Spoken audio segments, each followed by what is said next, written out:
Halo semuanya, perkenalkan nama saya Hilary Meswara dari kelas 11-3, absen 19. Pada kesempatan kali ini, saya akan menjelaskan terkait proses Jepang menyerah kepada sekutu. Mari kita mulai ke materinya. Sejak tahun 1944, posisi Jepang dalam Perang Dunia II semakin melemah. Pasukan sekutu yang dipimpin Amerika Serikat berhasil merebut banyak wilayah strategi Jepang di kawasan Pasifik. Pangkalan militer Jepang dihancurkan satu persatu, sementara kekuatan angkatan laut dan udara Jepang menurun drastis. Di dalam negeri, Jepang mengalami kekurangan bahan makanan, krisis ekonomi, dan menurunnya moral rakyat dan tentara. Keadaan ini membuat Jepang berada dalam posisi terjepit dan sulit mempertahankan perang. Kemudian, pada 26 Juli 1945, Sekutu mengeluarkan deklarasi Potsdam yang berisi tuntutan agar Jepang pertama menyerah tanpa syarat, kedua mengakhiri semua kegiatan militer, dan ketiga menerima pendudukan Sekutu. Jika Jepang menolak, Sekutu mengancam akan melakukan kehancuran total. Pemerintah Jepang awalnya mengabaikan deklarasi ini karena masih berharap bisa bernegosiasi atau mempertahankan kehormatan negara. Tapi, karena Jepang tidak menanggapi deklarasi Potsdam, Amerika Serikat mengambil langkah ekstrim. Pada 6 Agustus 1945, bom atom dijatuhkan di Hiroshima.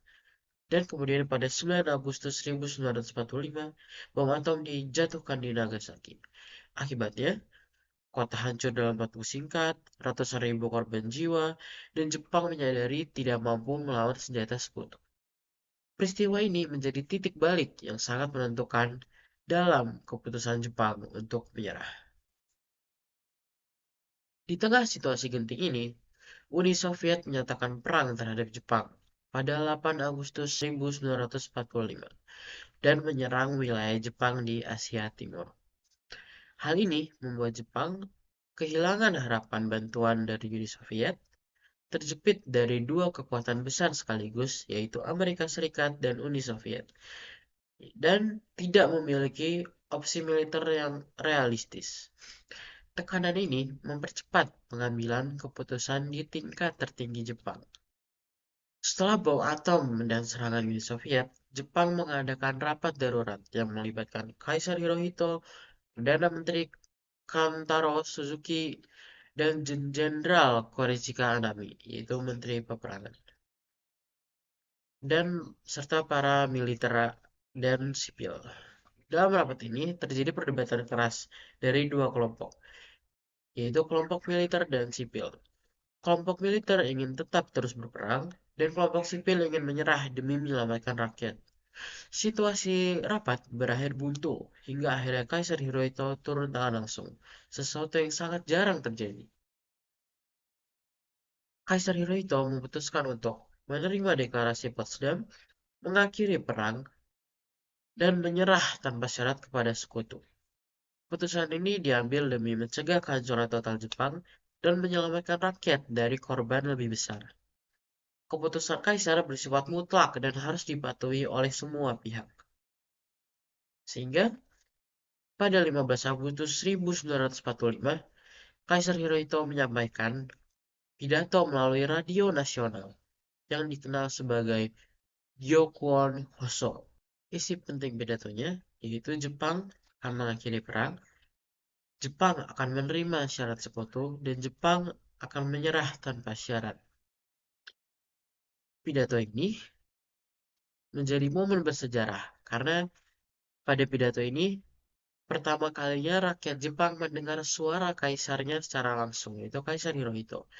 Pidato ini menjadi pengumuman resmi penyerahan Jepang dan penanda berakhirnya Perang Dunia II di Asia Pasifik.